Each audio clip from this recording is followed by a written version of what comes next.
Dinas Pendidikan Kota Parepare melakukan pemerataan guru sebagai salah satu upaya memaksimalkan pelayanan pendidikan.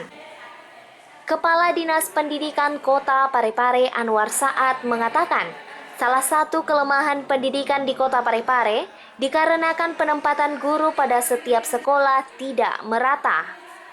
Hal ini dilakukan karena banyaknya guru yang mengeluh atas kurangnya jam mengajar mereka.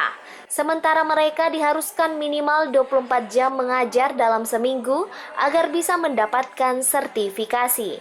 Sehingga sekolah yang gurunya melebihi kebutuhan yang ada akan dipindahkan ke sekolah yang kurang gurunya.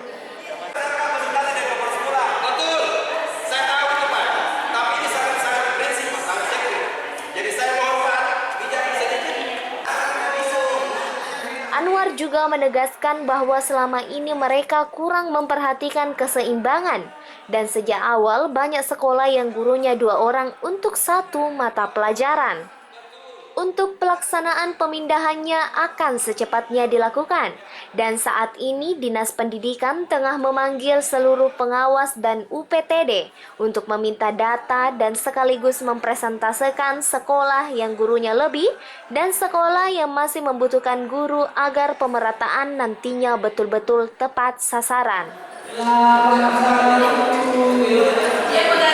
Jadi banyak guru-guru di sekolah terkendala karena adanya kekurangan daripada jam mengajar, sehingga mereka tidak menerima sertifikasi.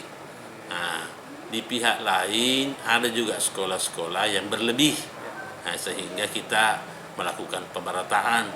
Artinya yang berlebih ditarik untuk mengisi yang kekurangan, sehingga nanti guru-gurunya itu sudah memenuhi syarat untuk mendapatkan sertifikasi karena jam mengajarnya sampai minimal 24 jam. Itu sudah diatur semua tadi, semua itu.